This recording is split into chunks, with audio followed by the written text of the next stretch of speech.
सभी साथियों को नमस्कार। सभी को राधे राधे। अपनी पाठशाला परिवार में आप सभी का स्वागत है। पीटी परीक्षा 2023 में सम्मिलित होने वाले समस्त अभ्यर्थियों के लिए लेकर के आए हैं भारतीय भूगोल के कुछ पिछले वर्षों में आए हुए प्रश्नों का संग्रह, जिसकी आज दूसरी क्लास है। तो शुरुआत करते हैं आज की क्लास प्रश्न संख्या 51 से। किस शहर को स्टील सिटी ऑफ इंडिया के नाम से जाना जाता है? ए मुंबई, बी कोलकाता, सी कोच्चि, डी जमशेदपुर। तो इसका सही आंसर हो जाएगा डी जमशेदपुर। अगला है 52। उस पड़ोसी राष्ट्र की पहचान करें जिसके साथ भारत अपनी सबसे लंबी सीमा साझा करता है। ए नेपाल, बी चीन, सी म्यांमार, डी बांग्लादेश। तो इसका सही आंसर हो जाएगा बांग्लादेश। अगला है 53।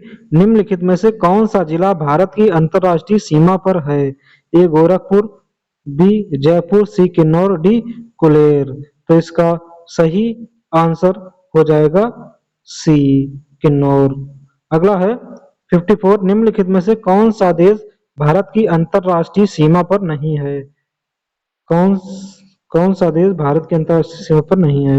ए पाकिस्तान है, बांग्लादेश है, सी भूटान, डी श्रीलंका। तो इसका सही आंसर जो है वो हो जाएगा डी श्रीलंका। अगला है, देखिए ये स्थल सीमा पर बात कर रहा है ना, इसलिए ये नहीं है। अगला है, भारत की सीमाएं कितने देशों से लगती हैं? ए 4, बी 5, सी 7, डी 9। तो इसका सही आंसर हो जाएगा सी 7। अगला है, त्रिपुरा अपने उत्तर, दक्षिण और पश्चिम में खालिस्तान से घिरा है। ए म्यांमार, बी चीन, सी थाईलैंड, डी बांग्लादेश। तो इसका सही आंसर हो जाएगा डी बांग्लादेश। अगला है 57। भारत में ग्रीष्मकालीन मानसून के प्रवाह की सामान्य दिशा निम्नलिखित में से कौन है? ए दक्षिण से उत्तर, बी दक्षिण पूर्व से दक्षिण उत्तर, सी दक्षिण पश्चिम से दक्षिण पूर्व, डी दक्षिण पश्चिम से उत्तर पूर्व। तो इसका सही आंसर हो जाएगा डी दक्षिण पश्चिम से उत्तर पूर्व। अगला है 58। पश्चिमी विक्षोभ जिस कारण उत्तर पश्चिम भारत में बारिश होती है उसका उत्पत्ति स्थल है। ए काला सागर, बी कैस्पियन सागर, सी भूमध्य सागर, डी अरल सागर। तो इसका सही आंसर हो जाएगा सी भूमध्य सागर। अगला है 59। भारत में कितनी फसली ऋतुएं पाई जाती हैं? ए 2, बी 1, सी 3, डी 4। तो इसका सही आंसर हो जाएगा सी 3 फसलें ऋतुएं पाई जाती हैं। अगला है 60 नंबर। भारत की उच्चतम वार्षिक वर्षा कहाँ दर्ज की गई है? ए नामची सिक्किम, बी चुरू राजस्थान, सी मासिनराम मेघालय, डी चंबा हिमाचल प्रदेश। तो इसका सही आंसर हो जाएगा सी मासिनराम मेघालय। अगला है 61। उस दिन को वर्षा दिन माना जाता है जिस दिन खालिस्तान वर्षा होती है। ए 3 mm, बी 2 mm, सी 2.5 mm, डी 12.5 mm। तो इसका सही आंसर है सी 2.5 mm। अगला है 62। भारत में कर्क रेखा ट्रॉपिक ऑफ कैंसर के अति समीपस्थ कोई शहर है? ए मिजोरम, बी मध्य प्रदेश, सी त्रिपुरा, डी छत्तीसगढ़। तो इसका सही आंसर हो जाएगा बी मध्य प्रदेश से निकलती है। अगला है, भारत का अक्षांशीय विस्तार खालिस्तान उत्तर से लेकर के उत्तर तक है। तो इसका सही आंसर जो हो जाएगा वो हो जाएगा बी 8 अंश 4 मिनट से लेकर के 37 अंश 6 मिनट तक। अगला है 64। कर्क रेखा निम्नलिखित में से किन राज्यों से गुजरती है? A Gujarat, B Jharkhand, C Assam, D Mizoram. तो इसका सही आंसर हो जाएगा सी, ये गुजरात, झारखंड और असम से गुजरती है। अगला है 65। भारतीय मानक मेरिडियन 5 राज्यों के माध्यम से गुजरता है। इनमें से कौन सा राज्य 5 में से नहीं है? ए आंध्र प्रदेश, बी उड़ीसा, सी बिहार, डी छत्तीसगढ़। तो इसका सही आंसर हो जाएगा सी बिहार। अगला प्रश्न है 66। भारत का मानक समय मेरिडियन कौन सा है? ए 82 अंश 30 मिनट ईस्ट देशांतर, बी 37 अंश 6 नॉर्थ अक्षांश, सी 68 अंश 4 मिनट ईस्ट देशांतर, डी 97 अंश 25 मिनट पूर्व देशांतर। तो इसका सही आंसर हो जाएगा ए। अगला प्रश्न है 67, वर्ष 2001 से 11 तक की अवधि में कुल जनसंख्या में निम्नतम प्रतिशत वृद्धि वाला राज्य है। ए नागालैंड, बी गोवा, सी केरल, डी तमिलनाडु। तो इसका सही आंसर हो जाएगा ए नागालैंड। अगला है वर्ष 2001 से 11 की अवधि में उत्तर प्रदेश की दशकीय जनसंख्या वृद्धि रही है। ए 20.46%, बी 20.09%, सी 22.19%, डी 18.69%। तो इसका सही आंसर हो जाएगा बी। अगला प्रश्न है 69, भारत में अंग्रेजों के समय में प्रथम जनगणना हुई। लॉर्ड डफरिन के कार्यकाल में, बी लॉर्ड लिटन के कार्यकाल में, सी लॉर्ड मेयो के कार्यकाल में, डी लॉर्ड रिपन के कार्यकाल में। तो इसका सही आंसर हो जाएगा लॉर्ड मेयो के कार्यकाल में। सी ऑप्शन इसका सही हो जाएगा। अगला है 70 नंबर, निम्न में से कौन सी एक 2001 से 11 दशक में भारत की जनसंख्या की दशकीय वृद्धि दर रही। ए 17.11%, बी 17.64%, सी 16.74%, डी 16.05%। तो इसका सही आंसर हो जाएगा बी 17.64%। अगला है 71, भारत में जनांकीय इतिहास में महाविभाजन का वर्ष है। ए 1921, बी 1947, सी 1951, डी 1982। तो इसका सही आंसर हो जाएगा ए 1921। अगला है 72, 2011 जनगणना के अंतिम आंकड़ों के अनुसार भारत की जनसंख्या का कितना प्रतिशत उत्तर प्रदेश में रहता है। ए लगभग 19%, बी लगभग 18%, सी लगभग 17%, डी लगभग 16%। तो इसका सही आंसर हो जाएगा डी लगभग 16%। अगला है 73, जनगणना 2011 के अंतिम आंकड़ों के अनुसार भारत की जनसंख्या में स्त्रियों का प्रतिशत कितना है। ए 49.80, बी 48.460, सी 47.98, डी 47.24%। तो इसका सही आंसर हो जाएगा बी 48.46%। अगला है गंडक सिंचाई परियोजना किस प्रदेशों का एक संयुक्त प्रयास है। ए उत्तर प्रदेश एवं मध्य प्रदेश, बी उत्तर प्रदेश एवं बिहार, सी उत्तर प्रदेश एवं उत्तराखंड, डी उत्तर प्रदेश एवं हरियाणा। तो इसका सही आंसर हो जाएगा बी उत्तर प्रदेश एवं बिहार। अगला है राष्ट्रीय जनसंख्या नीति 2000 का लक्ष्य है जनसंख्या को स्थिर स्थिति पर ला देना। ए 2045, बी 2040, सी 2050, डी 2035। तो इसका सही आंसर हो जाएगा ए 2045।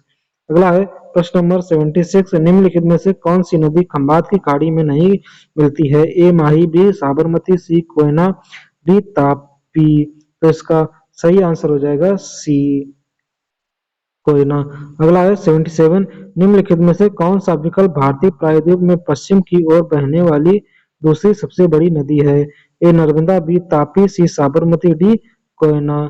तो इसका सही आंसर हो जाएगा बी तापी। अगला है 78, निम्नलिखित में से कौन सी नदी उत्तर पिनाकिनी के नाम से भी जानी जाती है। ए कावेरी, बी ब्राह्मणी, सी वैगई, डी पेन्नार। तो इसका सही आंसर हो जाएगा डी पेन्नार। अगला प्रश्न है 79, निम्नलिखित में से कौन सी नदी यमुना से नहीं मिलती है। ए केन, बी सोन, सी बेतवा, डी चंबल। तो अगर यमुना से नहीं मिलती है तो इसका सही आंसर हो जाएगा बी सोन। अगला है 80, नर्मदा के अतिरिक्त कौन सी दूसरी नदी अमरकंटक से निकलती है। ए बेतवा, बी ताप्ती, सी महानदी, डी सोन। तो इसका सही आंसर हो जाएगा डी सोन नदी। अगला प्रश्न है 81, काबिनी, हेमवती और अमरावती कौन सी नदी की सहायक नदियां हैं। ए महानदी, बी कृष्णा, सी कावेरी, डी गोदावरी। तो इसका सही आंसर हो जाएगा सी कावेरी। अगला है वह नदी कौन सी है जिसका उद्गम भारत में नहीं है। ए चिनाब, बी व्यास, सी सतलुज, डी रावी। तो इसका सही आंसर हो जाएगा सी सतलुज। अगला प्रश्न है, सबसे छोटी नदी कौन सी है? ए कावेरी, बी कृष्णा, सी नर्मदा, डी सोन। तो इसका सही आंसर हो जाएगा डी ब्रह्म सोन। अगला है, भारत में सबसे लंबी नदी कौन सी है? ए गोदावरी, बी यमुना, सी गंगा, डी ब्रह्मपुत्र। तो इसका सही आंसर हो जाएगा सी। ये भी कोई पूछने वाला प्रश्न था। अगला है 85, भारत का रूर किस नदी बेसिन को कहा जाता है? ए दामोदर, बी हुगली, सी गोदावरी, डी स्वर्णरेखा। तो इसका सही आंसर हो जाएगा ए दामोदर। अगला प्रश्न है 86, निम्नलिखित में से कौन सी नदी थार रेगिस्तान से होकर बहती है? ए सावित्री, बी मूठा, सी लूनी, डी गिना। तो इसका सही आंसर हो जाएगा सॉरी सी लूनी। अगला है, उत्तर प्रदेश का त्रिवेणी संगम निम्नलिखित नदियों में से किसके संगम पर बना है? ए गंगा यमुना नर्मदा, बी गंगा यमुना सरस्वती, सी गंगा यमुना ताप्ती, डी गंगा यमुना सिंधु। तो बी ऑप्शन इसका सही हो जाएगा।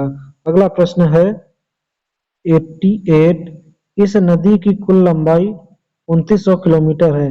यह तिब्बत चेमांगहुंग ग्लेशियर से शुरू होता है, जहां इसे सांगपो का नाम कहा जाता है और दिहांग नाम के तहत भारतीय क्षेत्र अरुणाचल प्रदेश में प्रवेश करती है। इसकी महत्वपूर्ण नदियां हैं। अगला है, सहायक उप नदी सुबनसिरी, कामेंग, धनसिरी, मानस, तीस्ता है। नदी का क्या नाम है? तो इसका सही आंसर हो जाएगा सी ब्रह्मपुत्र। अगला है 89, निम्नलिखित में से किस नदी का समागम अरब सागर में है? तो इसका सही answer A Narmada, B Godavari, C Krishna, D Kaveri. तो इसका सही आंसर हो जाएगा ए नर्मदा। अगला प्रश्न है 90 नंबर, इनमें से कौन सी नदी भारत में पश्चिमी दिशा में नदी नहीं बहती है? A Narmada, B Sabarmati, D Luni, D Krishna. तो इसका सही आंसर हो जाएगा डी कृष्णा। अगला है 91, भारत की 3 महत्वपूर्ण नदियों का स्रोत हिमालय स्थित मानसरोवर झील के निकट है। बताइए यह कौन कौन सी नदियां हैं? तो इसका सही आंसर हो जाएगा ए ब्रह्मपुत्र, यमुना और सतलुज। अगला है 92, दक्षिण भारत की नदियां प्रमुख रूप से निम्न में से कौन सा अपवाह तंत्र रखती हैं? ए अरी, बी खंडित, सी वृक्षनुमा, डी जालीदार। तो इसका सही आंसर हो जाएगा सी वृक्षनुमा। अगला प्रश्न है 93, गोदावरी नदी महाराष्ट्र के खालिस्तान जिले से में पश्चिमी घाट की ढलानों से निकलती है। ए सतारा, बी औरंगाबाद, सी जलगांव, डी नासिक। तो इसका सही आंसर हो जाएगा डी नासिक। अगला है 94, उकाई बांध भारत के निम्नलिखित में से किस राज्य में है? यह उस राज्य का दूसरा सबसे बड़ा बांध है। तो ए गुजरात, बी तेलंगाना, सी उड़ीसा, डी महाराष्ट्र। इसका सही आंसर हो जाएगा गुजरात। अगला प्रश्न है 95, तमिलनाडु में किस जिले में कल्लनई के नाम से जाना जाने वाला ग्रेट एनीकंट बांध है, जो कि सबसे पुराने बांधों में से एक है, स्थित है? ए मदुरई, बी तिरुचिरापल्ली, सी झरोड़, डी कोयम्बटूर। तो इसका सही आंसर हो जाएगा बी तिरुचिरापल्ली। अगला है 96, भाखड़ा बांध किस नदी पर बना है? ए चेनाब, बी ताप्ती, सी सतलुज, डी रावी। तो इसका सही आंसर हो जाएगा सी सतलुज। अगला है, भारत में सबसे लंबा बांध कौन सा है? ए भाखड़ा नागल बांध, बी रिहंद, सी हीराकुंड, डी नागार्जुन। तो इसका सही आंसर हो जाएगा सी हीराकुंड। अगला है, कुडनकुलम परियोजना किस राज्य में स्थित है? ए कर्नाटक, बी तमिलनाडु, सी तेलंगाना, डी केरल। तो इसका सही आंसर हो जाएगा तमिलनाडु। अगला प्रश्न है, और ये अगला प्रश्न आज की क्लास का सेकंड लास्ट है। अगला, श्री सैलम बांध किस नदी पर बनाया गया है? ए गोदावरी, बी कृष्णा, सी तुंगभद्रा, डी पेन्नार। तो इसका सही आंसर हो जाएगा बी। सही आंसर हो जाएगा बी। अगला प्रश्न है पैठन जल विद्युत परियोजना किस राज्य में स्थित है? ए तमिलनाडु, बी गुजरात, सी आंध्र प्रदेश, डी महाराष्ट्र। तो इसका सही आंसर हो जाएगा डी महाराष्ट्र। अगला है चमेरा बांध किस नदी पर बनाया गया है? ए सतलुज, बी रावी, सी ब्यास, डी चिनाब। तो इसका सही आंसर हो जाएगा बी रावी। अगला है लास्ट प्रश्न आज की क्लास का, भारत के किस राज्य में सबसे ज्यादा बांध है? A Gujarat, B Chhattisgarh, D C Madhya Pradesh, D Maharashtra. तो सही आंसर हो जाएगा डी महाराष्ट्र। साथियों, आशा करते हैं आपको वीडियो अच्छा लगा होगा, तो लाइक करें, चैनल पर नए हैं तो चैनल को सब्सक्राइब करें। तब तक के लिए पढ़ते रहिए, मस्त रहिए, व्यस्त रहिए। मिलते हैं अगली क्लास में, तब तक सभी को राधे राधे, नमस्कार, जय हिंद।